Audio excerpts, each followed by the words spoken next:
Good evening dear students. आज हम vector में वेक्टर प्रोडक्ट पढ़ेंगे। दो वेक्टर्स का प्रोडक्ट, मैंने आपसे कहा था कि दो वेक्टर का सम करेंगे तो वेक्टर ही आता है, दो वेक्टर का डिफरेंस करेंगे तो भी वेक्टर ही आता है।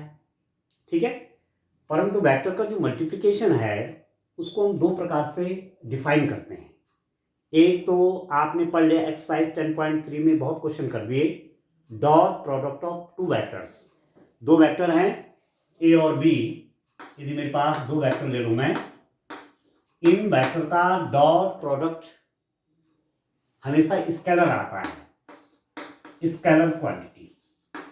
जैसे हमने डिफाइन किया था work done W is equal to force vector quantity है, dot displacement, force dot displacement is work done, and work done is a scalar quantity. ठीक है दोस्तों, एक प्रोडक्ट तो वेक्टर का क्या हो गया आपके पास, डॉट प्रोडक्ट, डॉट प्रोडक्ट, और दूसरा नाम है स्केलर प्रोडक्ट। ठीक है, दो वेक्टर का डॉट प्रोडक्ट क्या, स्केलर प्रोडक्ट क्या, स्केलर क्वांटिटी मिलेगी। पर दो वेक्टर का क्रॉस प्रोडक्ट, दूसरे प्रकार का प्रोडक्ट क्या है, वेक्टर प्रोडक्ट, या उसका नाम है और क्रॉस प्रोडक्ट। ठीक है दोस्तों, सदिश गुणन, वेक्टर प्रोडक्ट और क्रॉस प्रोडक्ट। क्रॉस प्रोडक्ट बोलिए, वेक्टर प्रोडक्ट बोलिए, एक ही बात है। तो दो वेक्टर का यदि मैं क्रॉस प्रोडक्ट करूं, इस रूप में दिखाएंगे क्रॉस, जैसे यहां डॉट के रूप में दिखा रहे थे, आप सदिश गुणन बोलेंगे, क्रॉस प्रोडक्ट वेक्टर प्रोडक्ट बोलेंगे, या क्रॉस प्रोडक्ट बोलेंगे। उसको ऐसे दिखाया जाएगा दो वेक्टर के बीच में, ए क्रॉस बी। और रेस्टोरेंट इसको डिफाइन किया जाता है vector A, magnitude of vector A, magnitude of vector B, sine of theta, unit vector n.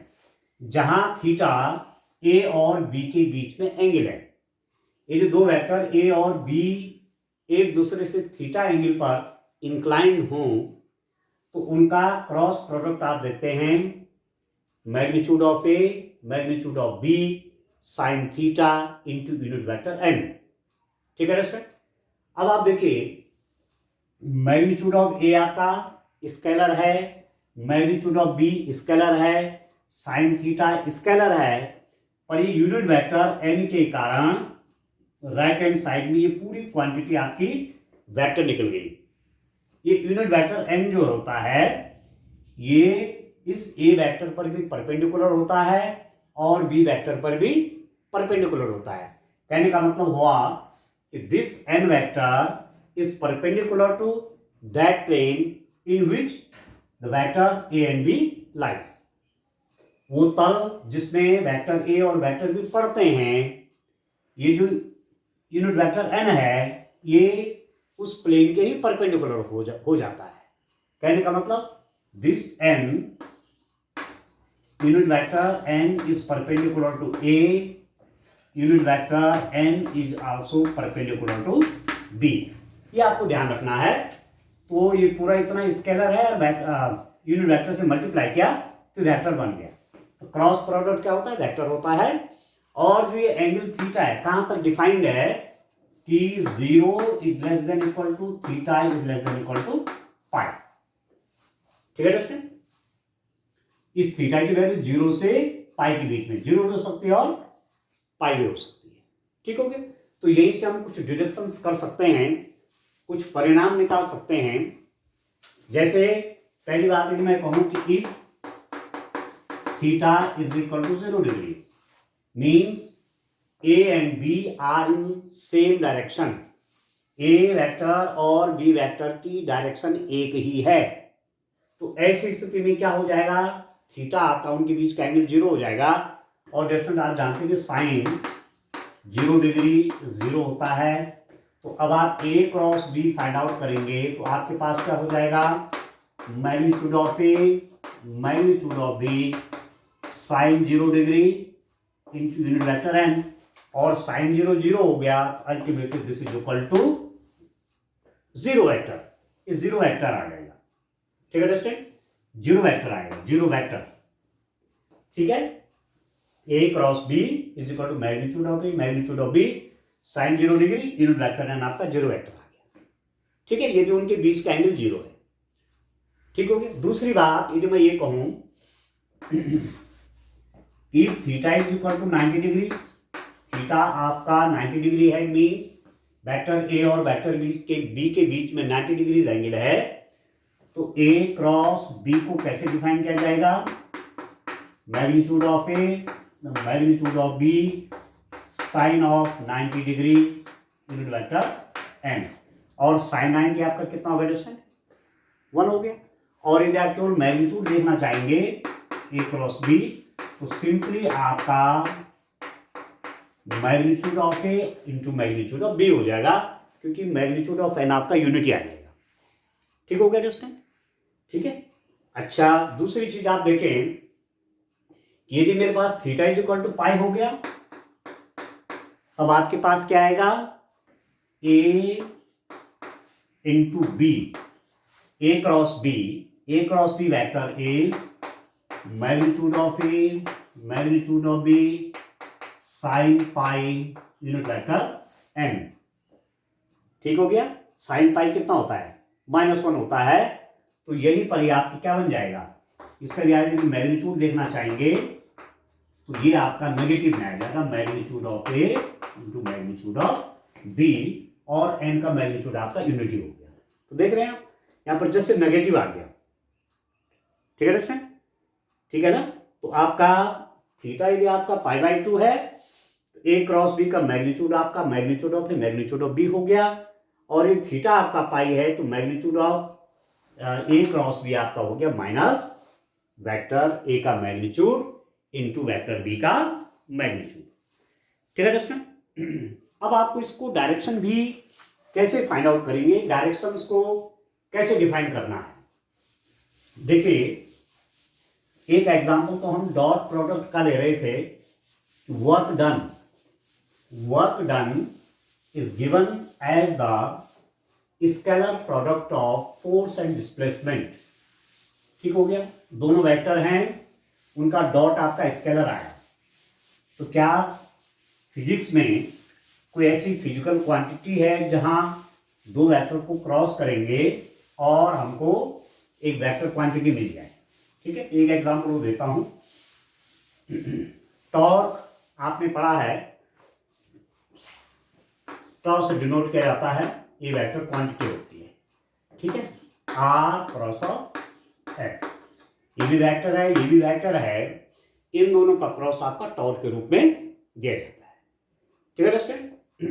तो अब आप देखिए, ए क्रॉस बी में दो वेक्टर आपके पास, ए और बी दो वेक्टर हैं।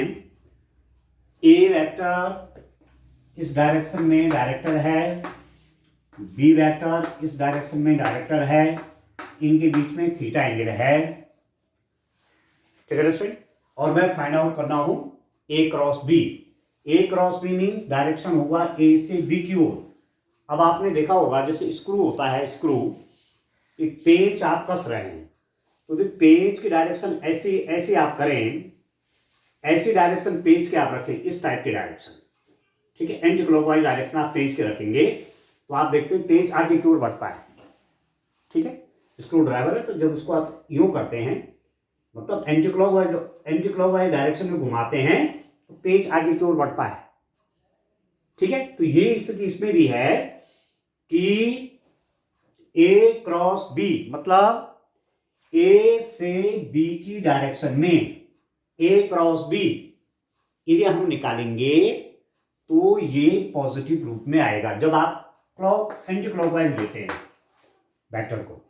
ठीक है, और यदि बी क्रॉस ए आपको देखना है, यदि आप B cross A find out करना चाहेंगे, तो इसकी डायरेक्शन आपकी कैसी हो जाएगी, बी क्रॉस ए। कि ए वेक्टर है, ये आपका क्या है, बी वेक्टर है। यदि आप बी क्रॉस ए देखना चाहेंगे तो डायरेक्शन जस्ट इसकी डायरेक्शन इसकी क्या हो जाएगी, अपोजिट हो जाएगी। ठीक है, यदि मैं कहूं कि वेक्टर ए आपका ये है और वेक्टर बी ए है, ए वेक्टर है, ए बी वेक्टर है, आपने निकाला ए क्रॉस बी, ए से बी की डायरेक्शन में, ऐसे ही इसको दिखाएंगे एंटी क्लॉकवाइज। ठीक है, जब A cross B find out करेंगे तो जो आपने लिखा था कि A cross B vector is defined as vector A vector B sine of theta unit vector N, ये थीटा है, sine of theta into unit vector N. ये जो एन की डायरेक्शन है वो ए और बी के परपेंडिकुलर होना है। ठीक है दोस्तों, तो इस डायरेक्शन में घुमाया जा रहा है इधर से इधर की तरफ, तो पेज कहां बढ़ेगा, आगे की ओर, तो जो एन की डायरेक्शन वो अंदर की ओर जाएगी। ठीक है, पेज कहां जाएगा, यो ये डायरेक्शन है, क्योंकि घुमाने का तरीका क्या है, A cross B, anti clockwise direction आप उसको रोटेट कर रहे हैं। ठीक है, ऐसे।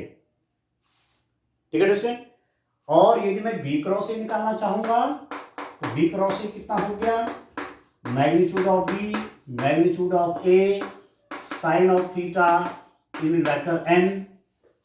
तो यहां पर इस एन की डायरेक्शन जस्ट उस डायरेक्शन अपोजिट होगी। अब आप क्लॉकवाइज डायरेक्शन में घूमने लग गए। ठीक है, पहले तो यूं घूम रहे थे, अब आप ऐसे घुमाने लग गए, तो डायरेक्शन आपकी जो थर्ड वेक्टर होगा वो आपका पहली वाली डायरेक्शन के अपोजिट होना है। ठीक है, तो यहां पर नेगेटिव हो जाएगा। ठीक है स्टूडेंट, तो आप यहां पर देखेंगे कि A cross B this is equal to minus B cross of A. ठीक है स्टूडेंट, ए क्रॉस बी की वैल्यू आपकी माइनस बी क्रॉस ए के बराबर होना है। ठीक हो गया। ठीक है, वह आपने डॉट प्रोडक्ट में क्या पढ़ा था, A dot B is equal to पढ़ा था स्टूडेंट आपने B dot A. Vector dot product is commutative but cross product of vector is not commutative. Vector का क्रॉस प्रोडक्ट कम्यूटेटिव नहीं होता, क्रम विनिमय नियम का पालन नहीं करता। A cross B is equal to minus B cross A. ठीक है दोस्तों, तो इस टाइप से आपने ये तैयार करने हैं। अब मैं आता हूं यूनिट वेक्टर के बीच में एक्सिस के अलॉन्ग जो हमारे यूनिट वेक्टर हैं उनका क्रॉस मल्टीप्लिकेशन आप कैसे देखते हैं। ठीक हो गया, चलिए वो डिफाइन करते हैं।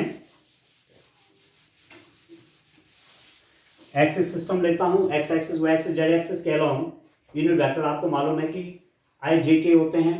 एक्स एक्सिस के अलॉन्ग यूनिट वेक्टर आपका आई कैप, वाई एक्सिस के अलॉन्ग यूनिट वेक्टर आपका जे कैप, और जेड एक्सिस के अलॉन्ग जो यूनिट वेक्टर होता है उसको आप के कैप से शो करते हैं। तो देखिए स्टूडेंट, ये आपका एक्सिस सिस्टम हो गया, x axis y axis z axis. इस एक्सिस के along unit vector i, y axis के अलॉन्ग यूनिट वेक्टर जे, और जेड एक्सिस के अलॉन्ग यूनिट वेक्टर क्या लेते हैं आप, के लेते हैं। ठीक हो गया। अब आप जब हम डॉट प्रोडक्ट फाइंड आउट करते थे तो वहां हमने क्या पढ़ा है, I dot I is equal to J dot J is equal to K dot K is equal to 1। एक डिडक्शन आपने ये पढ़ा है। ठीक है स्टूडेंट, और दूसरी बात आपने क्या पढ़ी है, दूसरी बात स्टूडेंट आपने पढ़ी है I dot J is equal to J dot K is equal to K dot I is equal to 0। एक डिडक्शन आपने ये पढ़ा है। ठीक है, डॉट प्रोडक्ट के केस में दो प्रकार के रिजल्ट आपने ये भी पढ़े हैं। आई डॉट आई आपका 1 होता है, जे डॉट जे आपका 1 होता है, के डॉट के आपका 1 होता है। आई डॉट जे आपका 0 होता है, जे डॉट के आपका 0 होता है, के डॉट आई आपका 0 होता है। क्रॉस प्रोडक्ट के केस में क्या होता है दोस्तों, देखिए, यदि मैं आई क्रॉस आई लूं, आई क्रॉस आई, ठीक है दोस्तों। तो आई क्रॉस आई आप देख रहे हैं कि आई और आई के बीच में एंगल कितना, कोई वेक्टर स्वयं से कितने डिग्री का एंगल बनाता है, थीटा इज इक्वल टू यहाँ पर 0 डिग्री हो गया, तो sine 0 degree is equal to 0 हो जाएगा। ठीक है, ये तो होगा। इन दोनों वेक्टर के बीच में एंगल कितना है, 0 डिग्री का। और साइन 0 कितना होता है, 0 होता है। जब आप मैग्नीट्यूड ऑफ आई करेंगे और साइन थीटा साइन 0 0, तो ये अल्टीमेटली 0 हो जाता है। ठीक है, J cross J is equal to 0 and K cross K is equal to 0।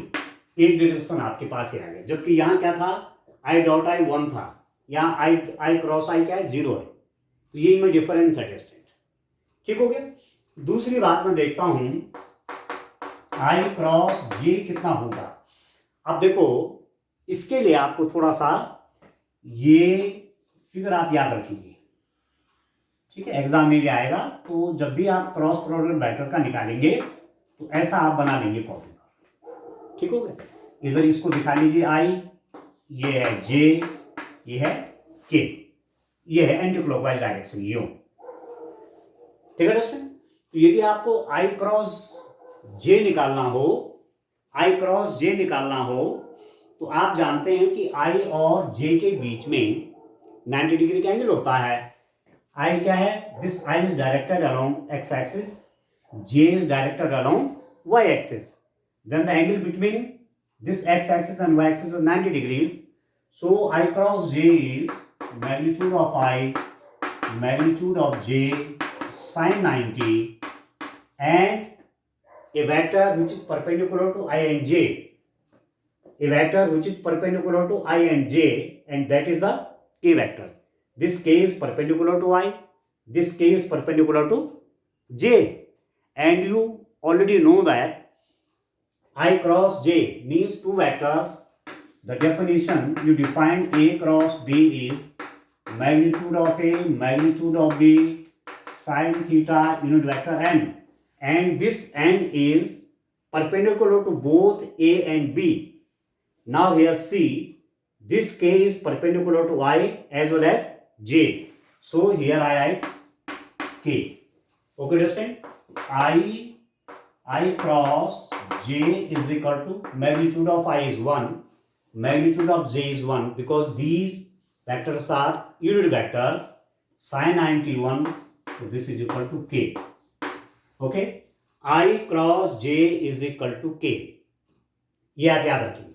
तो ऐसे आप एंटी क्लॉकवाइज डायरेक्शन में देखेंगे, I और j का क्रॉस करूंगा तो k आएगा, j और k का क्रॉस करूंगा तो j क्रॉस k, j और k का क्रॉस आपका I आएगा। जब आप एंटी क्लॉकवाइज डायरेक्शन में चल रहे हैं, ये वाले डायरेक्शन आप ऑप्ट कर रहे हैं, I और j का क्रॉस आपका k, j और k का क्रॉस आपका I, एंड k और I का क्रॉस आपका j, I और j का क्रॉस k, j और k का क्रॉस I, ठीक है, j और k का क्रॉस I, k और I का क्रॉस, k और I का क्रॉस आपका j। ठीक है दोस्तों, तो ये आपको डिडक्शन याद रखना है। यदि मैं यहीं पर j क्रॉस I कर दूं, देखिए j क्रॉस I की डायरेक्शन कहां हो गया, देखो j क्रॉस I, ये आपका क्लॉकवाइज डायरेक्शन हो गया। इस स्थिति में देखिए आप, j क्रॉस I, j से I की ओर ये डायरेक्शन हो गई, तो ये कौन सी डायरेक्शन होगी, ये आपका एंटी क्लॉकवाइज डायरेक्शन है। तो और आप ये भी जानते हैं कि a cross b vector is equal to minus b cross a vector, a cross b vector is equal to minus b cross a vector. तो I क्रॉस j k हो गया, तो j क्रॉस I कितना हो जाएगा, j cross I कितना हो जाएगा, माइनस k हो जाएगा। ठीक है दोस्तों, j क्रॉस I क्या होगा, माइनस k। तो डायरेक्शन जब भी क्रॉस प्रोडक्ट की बात आएगी, ठीक है, आई जे के यूनिट वेक्टर्स के बीच में, तो डायरेक्शन को आपको ध्यान रखना है। ऐसी डायरेक्शन यदि एंटी क्लॉकवाइज डायरेक्शन में आप ले रहे हैं, जैसे आई क्रॉस जे, तो ये एंटी क्लॉक आई से जे की तरफ, जे क्रॉस के एंटी क्लॉकवाइज डायरेक्शन, के क्रॉस आई, तो ये पॉजिटिव आ रहे हैं। यदि मैं जे क्रॉस के करूंगा तो देखिए कौन सी डायरेक्शन है, एंटी क्लॉकवाइज डायरेक्शन है, तो हो जाएगा माइनस के, क्योंकि प्लस के है। तो जे क्रॉस आई करोगे क्योंकि कॉम्यूटेटर ऑफ फॉलो नहीं होता, A cross B is equal to minus B cross A, तो I cross J is equal to K था, तो आई क्रॉस जे, यहाँ जे क्रॉस आई क्या हो जाएगा, माइनस के। ये पर आप देखिए के क्रॉस जे, के क्रॉस जे, अब डायरेक्शन देखिए आप, के से जे की तरफ, ठीक है, के से जे की तरफ की डायरेक्शन आप ले रहे हैं, तो क्या हो जाएगा डायरेक्शन, माइनस आई। जे क्रॉस के आपका आई है, तो के क्रॉस जे क्या हो जाएगा, माइनस आई। ठीक, तीसरा आपका है आई क्रॉस के, आई क्रॉस के। अब ये डायरेक्शन कौन सी डायरेक्शन, ये डायरेक्शन आपकी क्लॉकवाइज डायरेक्शन, तो आई क्रॉस के आपका हो जाएगा जे एंड दैट इज माइनस, ये भी माइनस में आएगा, के क्रॉस आई आपका जे, तो आई क्रॉस के करेंगे तो दैट इज माइनस जे। तो ये भी आपको ध्यान रखना पड़ेगा, ये डिडक्शंस। एक तो क्या बताया आपको, एक तो बताया आई क्रॉस आई 0, जे क्रॉस जे 0, के क्रॉस के 0 बताया, एक बात ये है। दूसरी बात क्या हो गया, आई क्रॉस जे आपका के है, जे क्रॉस के आपका आई है, के क्रॉस आई आपका जे है, ठीक है दोस्तों। और यदि जे क्रॉस आई निकालेंगे तो माइनस के इस रंग से हो जाएंगे, तो ये आपको ध्यान रखना है, इस फिगर को आप याद रखिए। और एंटी क्लॉकवाइज डायरेक्शन आपकी पॉजिटिव, आई क्रॉस जे के, जे क्रॉस के, इस ये एंटी क्लॉकवाइज डायरेक्शन है। और यदि आप क्लॉकवाइज डायरेक्शन में आपने क्रॉस प्रोडक्ट लिया के क्रॉस जे, तो ये हो जाएगा माइनस आई। ठीक हो गया, ये आपको ध्यान रखना पड़ेगा। इस टाइप से हम इन क्वेश्चंस को करेंगे दोस्तों, ठीक हो गया। अब आप देखो, इसके आगे चलते हैं। मैं थोड़ा सा एरिया आपको बताता हूं, पैरेललोग्राम का एरिया अब आप कैसे फाइंड आउट करेंगे। देखिए, यदि पैरेललोग्राम की दो एडजेसेंट साइड हैं, संलग्न भुजाएं हैं, पैरेललोग्राम की दो संलग्न भुजाएं हैं, और पैरेललोग्राम की साइड्स के अलोंग आपने दो वेक्टर लिए हैं, तो ऐसी स्थिति में पैरेललोग्राम का एरिया आप किस रूप में देंगे। अब उसको थोड़ा सा उसको डिस्कस करते हैं। देखो स्टूडेंट, मैं दो वेक्टर लेता हूं पैरेललोग्राम की दो एडजेसेंट साइड के अलोंग, और तब वहां से फाइंड आउट करता हूं एरिया किसका, पैरेललोग्राम का एरिया। तो आप देखिए, ये मेरे पास पैरेललोग्राम है दोस्तों, देखिए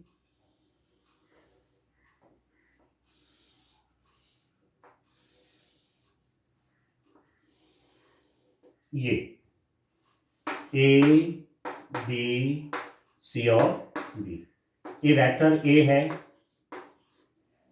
ये वेक्टर बी है, ठीक है। इनके बीच में एंगल आपका थीटा है, ठीक है दोस्तों। यहां डी से परपेंडिकुलर ड्रॉ करिए ऐसे, यह है डी एल, यहां डी से आपने परपेंडिकुलर यहां ड्रॉप किया। अब आप देखिए, यदि मैं इस परपेंडिकुलर की वैल्यू निकालना चाहूंगा, तो एडी जो है, एडी वेक्टर, इसका मैग्नीट्यूड कितना होगा, मैग्नीट्यूड ऑफ बी, ठीक है। इसकी लेंथ निकल जाएगी, इस साइड को पूरे हमने एडी वेक्टर से दिखा रखा है, और इसकी लेंथ आप देखना चाहते हैं, इसका मैग्नीट्यूड देखना चाहते हैं, तो मैग्नीट्यूड ऑफ बी हो जाएगा। और आप जानते हैं sine theta is equal to D L over magnitude of B. Sine theta is equal to D L, ये परपेंडिकुलर हो जाएगा, ये 90 डिग्री एंगल है यहाँ पर, ये हाइपोटेन्यूज हो जाएगा, तो परपेंडिकुलर ओवर हाइपोटेन्यूज, तो D L over B, this implies that D L is equal to magnitude of B sine of theta. ये आपका कितना निकल गया, इसकी लेंथ निकल गई magnitude of B sine of theta, ठीक है। तो area of the parallelogram, area of the parallelogram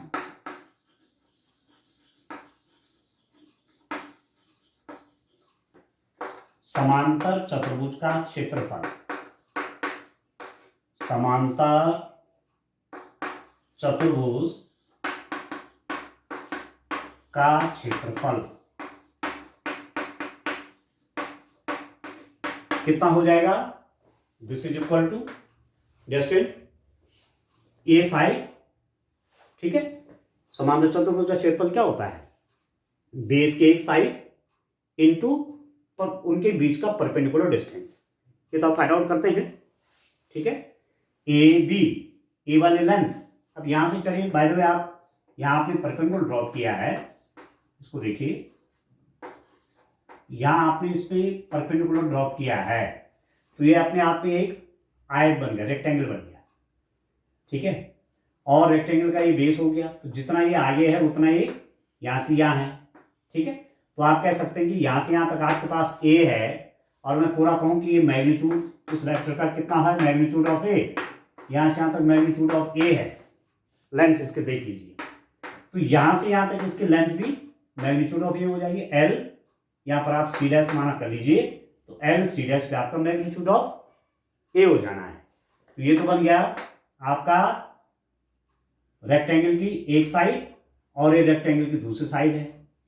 तो रेक्टेंगल का एरिया कितना होता है, आप देख सकते हैं, लेंथ इनटू ब्रेथ। लेंथ कितना है, मैग्नीट्यूड ऑफ ए, अब ब्रेथ आपकी magnitude of B sine theta है। तो यही तो इस पैरेललोग्राम का एरिया भी हो जाएगा, ठीक है ना, क्योंकि जितना ये ट्रायंगल इधर से है उतना इधर से है। तो यहां से मैं हटा के इसको यहां लगा दूं तो मेरे पास क्या मिल जाएगा, रेक्टेंगल मिल जाएगा, ठीक हो गया। तो इसका एरिया आ जाएगा पैरेललोग्राम का मैग्नीट्यूड ऑफ ए इंटू है, ठीक है। क्रॉस प्रोडक्ट आप नहीं समझेंगे, मैग्नीट्यूड ऑफ ए इंटू ये वाले हाइट, और ये है आपकी magnitude of B sine theta, ठीक है दोस्तों।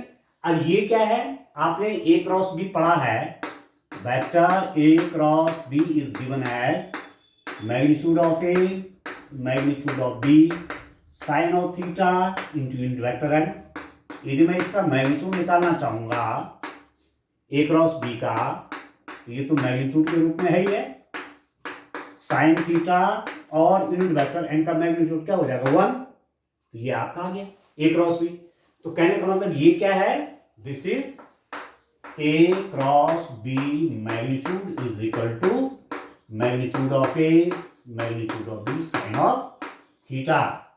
तो ये आपको निकला क्या, ये क्या दे रहा है, ये दे रहा है आपको, this is equal to area of parallelogram, ठीक है। ये आपके पास आया समांतर चतुर्भुज का क्षेत्रफल।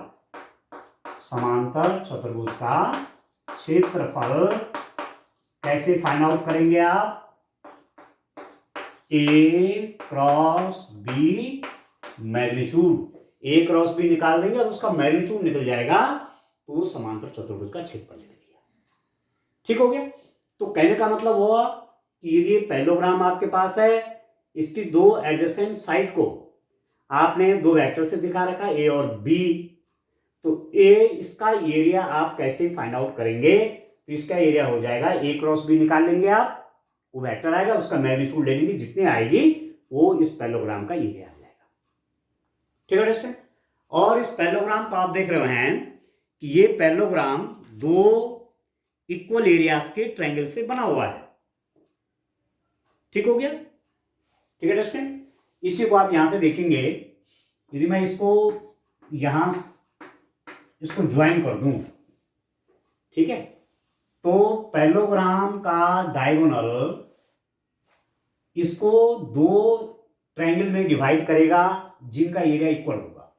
ये वाला एरिया आपका इस वाले एरिया के इक्वल होगा, ठीक है। तो एरिया आप ट्रायंगल का कैसे फाइंड आउट करेंगे, ट्रायंगल का एरिया ये साइड आपकी ए से है, दूसरी आपकी बी से आप दिखा रहे हैं, ठीक हो गया। तो ट्रायंगल का एरिया कितना हो जाएगा, ट्रायंगल का एरिया जस्ट आपका इसका हाफ हो जाएगा। तो चलिए उसको भी निकाल के आप देख लीजिए कैसे होगा ट्रायंगल का एरिया। पैरेललोग्राम का तो आपने देख लिया है, एक साइड ए है, दूसरी एडजेसेंट साइड बी है, तो ऐसी स्थिति में पैरेललोग्राम का एरिया कैसे निकलेगा, ए क्रॉस बी निकाल देंगे डियर स्टूडेंट और उसका आप मैग्नीट्यूड ले लेंगे।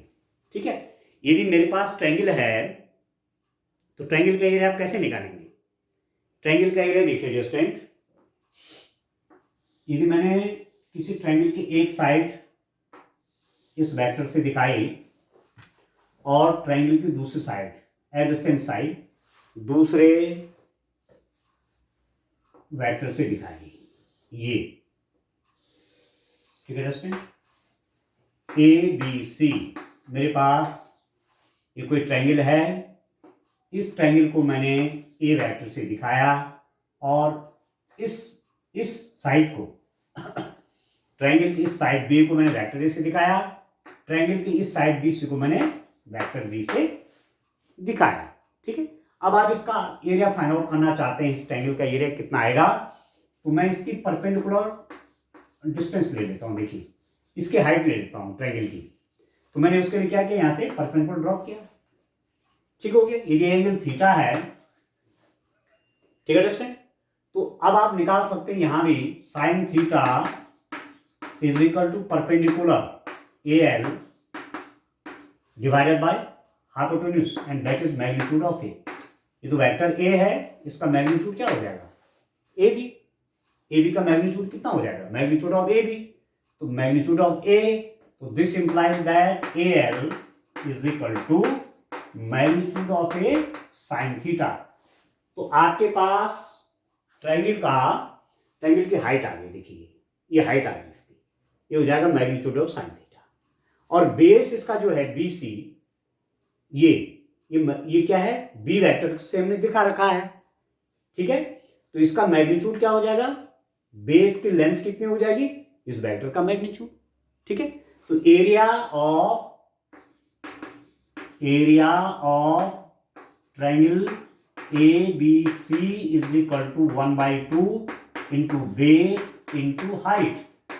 ये तो होता है ट्रायंगल के एरिया का फॉर्मूला, 1/2 इंटू आधार इंटू ऊंचाई, बेस इंटू हाइट कर लीजिए और उसका हाफ कर लीजिए, और ये है कितना, this is equal to 1/2 BC। BC means इसकी लेंथ कितनी है, ये बी वेक्टर है, लेंथ चाहिए तो मैग्नीट्यूड ऑफ बी। ठीक है, AL कितना है, AL आपने निकाला हुआ magnitude of A sine theta. ठीक है दोस्तों, तो मेरे पास क्या है यहां से, अब आप देखिए कितना आपके पास आ रहा है रिजल्ट, इसको देखिए आप, एरिया ऑफ द ट्रायंगल,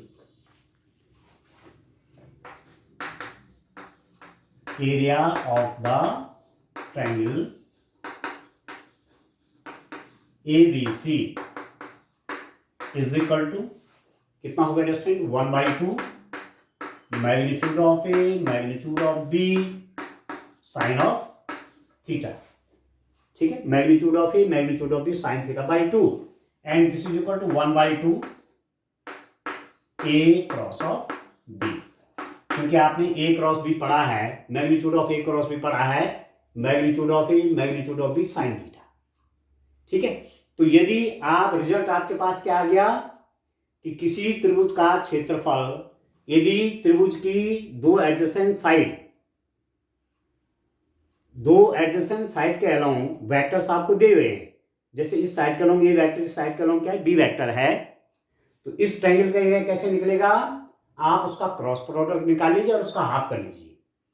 जबकि यदि पैरेललोग्राम है, ये आपका पैरेललोग्राम है, ठीक है दोस्तों, ये साइड आपने ए कही, ये साइड आपने बी कही, दो एडजेसेंट साइड को आप वेक्टर से शो कर रहे हैं, तो पैरेललोग्राम का एरिया आप कैसे निकालेंगे, ए क्रॉस बी निकाल देंगे, उसका मैग्नीट्यूड कर लेंगे। तो यदि ट्रायंगल है तो मैग्नीट्यूड ए क्रॉस बी के मैग्नीट्यूड का हाफ होगा। ट्रायंगल का एरिया फाइंड आउट करना है तो ए क्रॉस बी के मैग्नीट्यूड का हाफ करेंगे, और यदि रेक्टेंगल का एरिया फाइंड आउट करना है तो ए क्रॉस बी का मैग्नीट्यूड निकाल देंगे, तो आपके पास पैरेललोग्राम का एरिया फाइंड आउट हो जाएगा। ठीक है दोस्तों, ठीक है। यदि आपके पास समांतर चतुर्भुज है, जैसे ही समांतर चतुर्भुज आपका है, दो भुजाएं आपकी दे रखी हैं, इस भुजा के अलोंग वेक्टर ए है, इस भुजा के अलोंग वेक्टर बी है, यदि आपका इसका एरिया फाइंड आउट करना चाहते हैं तो ए क्रॉस बी निकाल लीजिए, उसका मैग्नीट्यूड कर लीजिए, तो आपको इस समांतर चतुर्भुज का पैरेललोग्राम का एरिया निकलेगा। ठीक है, और त्रिभुज का एरिया निकालना चाहते हैं, त्रिभुज की एक भुजा के अलोंग ये वाला वेक्टर है, दूसरी भुजा के अलोंग ये वाला वेक्टर है, तो इन दोनों वेक्टर का क्रॉस प्रोडक्ट निकाल लीजिए, ए क्रॉस बी निकाल लीजिए और उसका आधा कर लीजिए 1/2। ठीक है, 1/2 into magnitude of A cross B, तो इस त्रिभुज का एरिया, इस त्रिभुज का क्षेत्रफल निकल जाएगा। ठीक है, तो ऐसी तमाम आगे क्वेश्चंस जब आपके पास आएंगे तो उन पर और डिस्कस करेंगे। आज के लिए इतना काफी। Thank you.